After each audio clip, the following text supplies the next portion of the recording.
Okay എൻ്റെ അടുത്ത് പറഞ്ഞ എന്തോ പ്രശ്നം? പേര് പറയുന്നതിന് എന്താ? അല്ല ഞാൻ അവളെ അനിയത്തിയല്ലേ? ശ്ശോ, ഒരു മനുഷ്യനായി ഇത്ര അഹങ്കാരം പാടില്ല. കൂടുതൽ അഹങ്കാരം കാണിച്ചാലേ ഒടിച്ചു മുടക്കി കൈ കൊടുക്കണം. ഇതേ അഹങ്കാരമല്ല ഇത്. ഇതിന് വേറെ എന്തെങ്കിലും പേരിട്ട് പറയണം. അവളുടെ അഹങ്കാരം ഒന്നും എന്റെ അടുത്ത് നടക്കൂല. എന്റെ അടുത്താണ് കളി അവളുടെ. മോള് ആരെ പറ്റി പറഞ്ഞേ? പിങ്കിയെ പറ്റി. അല്ല അച്ഛൻ ആരെ പറ്റി പറയണേ? ഞാൻ നിന്റെ അമ്മ മണിയെ പറ്റി. ഞാൻ നിന്റെ അച്ഛനെ പറ്റിയാ പറഞ്ഞേ. നീ ആരെ പറ്റി പറഞ്ഞേ? ഞാൻ നമ്മുടെ മൂത്ത മോളുണ്ടല്ലോ പിശാച് റിങ്കി, അവളെ പറ്റി. പറഞ്ഞാലും കേൾക്കൂല. ആശം.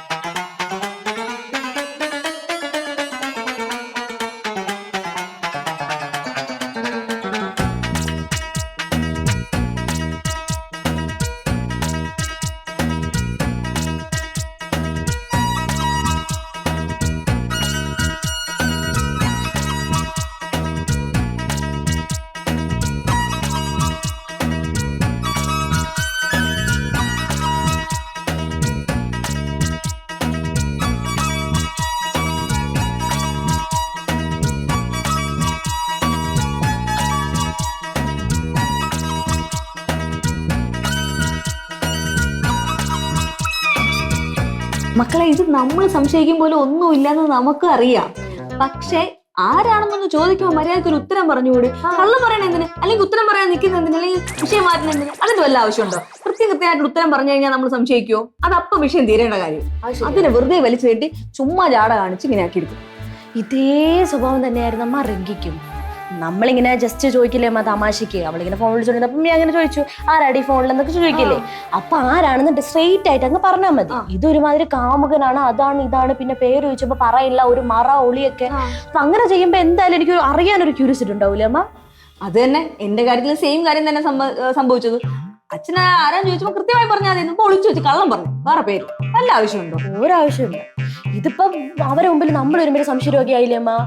നാട്ടുകാരെങ്കിലും ഇത് കേട്ട് കഴിഞ്ഞാൽ നമ്മളല്ലേ കുറ്റം പറയുള്ളൂ. അത്രേ ഉള്ളൂ, നമ്മൾ തന്നെ കുറ്റക്കാര്. എന്തായാലും ഈ ഒരു പരിപാടി ഒന്ന് കോളമാക്കി കൊടുക്കണം. നല്ലൊരു മുട്ടം പണി തിരിച്ചങ്ങോട്ട് കൊടുത്താലേ ഇത് നിർത്തത്തുള്ളൂ. അത് കൊടുക്കണം അമ്മ, എന്തായാലും കൊടുക്കണം, അല്ലെങ്കിൽ പറ്റൂല. നിന്റെ കുരുട്ട് ബുദ്ധിയിൽ കുരുട്ട് ബുദ്ധി ഒന്നും വരുന്നില്ലേ അമ്മ? ഞാൻ ആലോചിക്കട്ടെ അമ്മ, ഇതൊന്നും പെട്ടെന്ന് വരുന്ന സാധനമല്ലതൊന്നും. ഇനി ഇത് ചെയ്യരുത്. അതിന് മാത്രമുള്ള എന്തെങ്കിലും ആയിരിക്കണം. അമ്മ എൻ്റെ ഒരു ഐഡിയ ഉണ്ട്, പറഞ്ഞു കഴിഞ്ഞാൽ എന്നെ തല്ലരുത്. ചീപ്പാണ്. ഓ പിന്നെ ഇവിടെ അല്ലെങ്കിൽ നടക്കുന്ന കാര്യങ്ങളൊക്കെ വളരെ ക്ലാസിക് ഐറ്റംസ് ആണല്ലോ. ഒന്ന് പറയണ്ടേ?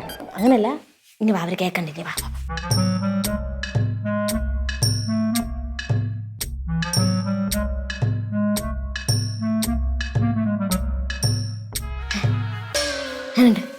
ശരിയാവൂ? അമ്മ കൂടെ കട്ടയ്ക്ക് നിന്നാ മതി.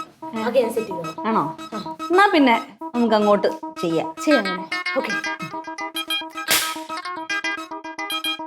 നമ്മൾ എന്ത് പറഞ്ഞാലും നമ്മൾ എന്ത് ചെയ്താലും പൊന്നല്ലേ, ചക്കരയല്ലേ, മുട്ടല്ലേ എന്നൊക്കെ പറഞ്ഞ് നമ്മൾ താന്ന് കൊടുക്കുമ്പോഴാണ് തലയെ ചവിട്ടി കയറുന്നത്. അത് മോള് പറഞ്ഞ ശരിയാണ്. നമ്മൾ താന്ന് കൊടുക്കും തോറും തലേ കയറി ചെവി അടിക്കുന്നവള്. എന്നെ ആര് വിളിച്ചാലും അവക്കെന്ത്? അവളെന്തിന് ഇതൊക്കെ അറിയുന്നേ? അതുപോലെ എന്നെ അനാവശ്യമായിട്ട് ആര് ഫോണിൽ വിളിക്കില്ല. നോക്കണം, എന്നെ സുമലത പോലും ഓഫീസ് കാര്യം പറയാൻ വേണ്ടിയാണ് വിളിക്കുന്നത്.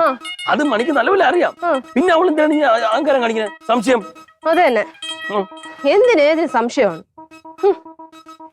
കാണിച്ചു കൊടുക്കാൻ ഞാന് അതെ അച്ഛാ, അവൾ എന്തെങ്കിലും കാണിക്കട്ടെ, അച്ഛൻ മൈൻഡ് ചെയ്യണ്ട. ഇനിയിപ്പോ അതൊക്കെ ഉള്ളൂ, നിവർത്തിയുള്ളൂ. എന്ത് പറഞ്ഞാലും നമ്മൾ കേട്ടില്ല കണ്ടില്ല എന്ന് പറഞ്ഞ് മൈൻഡ് ചെയ്തിരിക്കണം. അവരെ പോവാൻ പറ അച്ഛാ, ചുമ്മാ ഓരോന്നും കൊണ്ട് വരും. എന്തായാലും എനിക്ക് കുറച്ച് പണിയുണ്ട് മോളെ, ഞാൻ പോണ്. അവളെല്ലാം പറഞ്ഞാൽ വിശ്വസിക്കാൻ ചെയ്യല കേട്ടാ. ഞാനൊന്നും വിശ്വസിക്കില്ല, അച്ഛൻ ധൈര്യത്തിൽ പോ. അവരെന്ത് പറഞ്ഞാലും ഞാൻ അച്ഛന്റെ കൂടെ ഉണ്ട്. ഓക്കെ മോളെ. അല്ല പിന്നെ